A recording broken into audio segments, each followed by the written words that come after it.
Panorama group, जो सोचता है वो करता है। आपके अपने सपनों का आशियाना।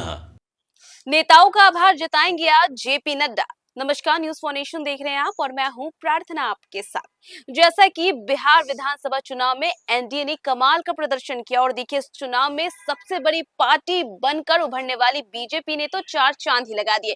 देखिए बात करें तो बिहार विधानसभा चुनाव में एनडीए की जीत के बाद चारों तरफ जश्न का माहौल था और खुशियां मनाई जा रही थी। और इसी बीच देखिए अब इन नेताओं का जो है आभार प्रकट करने की तैयारी बीजेपी के राष्ट्रीय अध्यक्ष जेपी नड्डा ने कर ली। दरअसल आपको बताएं तो आज जेपी नड्डा जो है वो इन नेताओं का आभार प्रकट करने वाले। और चलिए इसके बारे में आपको बताते हैं कि आखिर कौन कौन सी तैयारियां कर ली गई हैं इनका आभार प्रकट करने के लिए। बात करें तो आज केंद्रीय मंत्री और बीजेपी के राष्ट्रीय अध्यक्ष जेपी नड्डा ने आज थैंक यू डिनर का आयोजन किया है और इसी से वो आभार भी प्रकट करेंगे।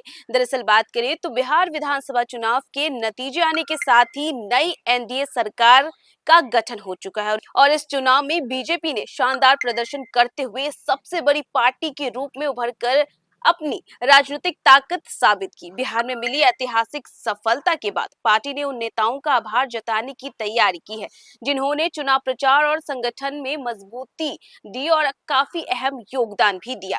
इसी कड़ी में बुधवार को यानी कि आज बीजेपी के राष्ट्रीय अध्यक्ष जेपी नड्डा ने दिल्ली में एक थैंक यू डिनर का आयोजन किया है और इसमें उन सभी वरिष्ठ नेताओं और पदाधिकारियों को आमंत्रित किया गया है जिन्होंने बिहार चुनाव के दौरान विभिन्न जिम्मेदारियां सौंपी गई थी। कार्यक्रम में देखिए बात करिए तो केंद्रीय गृह मंत्री अमित शाह भी शामिल होंगे और यह आयोजन न केवल सम्मान का प्रतीक है बल्कि आने वाले राज्यों के विधानसभा चुनाव के लिए औपचारिक रणनीतिक चर्चा का मंच भी होगा।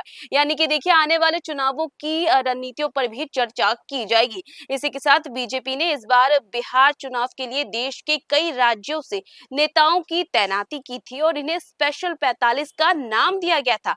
हर नेता को एक लोकसभा सीट और उसके तहत आने वाली 6 विधानसभा सीटों की जिम्मेदारी दी गई थी और इन नेताओं ने महीनों तक जमीनी स्तर पर काम करते हुए स्थानीय मुद्दे समझे, संगठनात्मक ढांचे को मजबूत किया और एनडीए के पक्ष में माहौल बनाने में योगदान दिया। बिहार चुनाव अभियान में दिल्ली, उत्तर प्रदेश, मध्य प्रदेश, हरियाणा, गुजरात, झारखंड, महाराष्ट्र, राजस्थान समेत कई राज्यों के मंत्री और सांसद आम कार्यकर्ताओं की तरह गलियों में घूम घूम कर वोट मांगते हुए नजर भी आए। बीजेपी प्रचार का यह बिहार मॉडल बेहद प्रभावी रहा जिसके जो है पॉजिटिव परिणाम जो है वो चुनाव में देखने को भी मिले। और इस चुनाव में केंद्रीय शिक्षा मंत्री धर्मेंद्र प्रधान को चुनाव प्रभारी बनाया गया था जबकि CR पाटिल और यूपी के डिप्टी सीएम केशव प्रसाद मौर्य सह प्रभारी की जिम्मेदारी निभा रहे थे। वही बात करें तो नड्डा द्वारा आयोजित डिनर में इनके योगदान को विशेष रूप से रेखांकित किया जाएगा। माना जा रहा है कि इस डिनर में बिहार चुनाव के अनुभव साझा किए जाएंगे जिसका इस्तेमाल बीजेपी पश्चिम बंगाल, तमिलनाडु, असम और अन्य राज्यों के आगामी विधानसभा चुनावों में करेगी।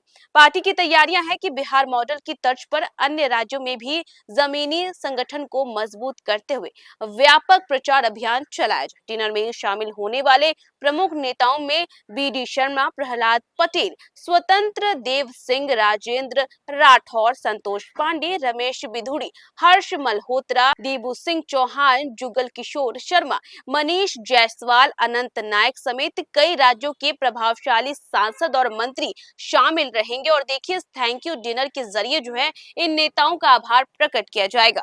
तो देखा आपने कि दिल्ली में आज जो थैंक यू डिनर आयोजित किया जा रहा है इसमें कई सारे नेता शामिल होंगे जिनका आभार प्रकट किया गया। इसी के साथ साथ देखिए ये डिनर में आने वाले जो चुनाव है और भी कई राज्यों में आने वाले चुनाव में बात करें तो पश्चिम बंगाल, यूपी में भी चुनाव होने वाले उन सभी को लेकर के आज इस डिनर में रणनीति भी बनाई जा सकती है। और देखिए जहां एक तरफ नेताओं का जो है आभार प्रकट किया जाएगा तो वहीं दूसरी ओर देखिए एक बार फिर से चुनाव को लेकर के रणनीति तैयार करने के लिए एनडीए है तैयार। और फिलहाल इस खबर में बस इतना ही। न्यूज फॉर नेशन पे खबरों का सिलसिला जारी रहेगा। तब तक के लिए नमस्कार।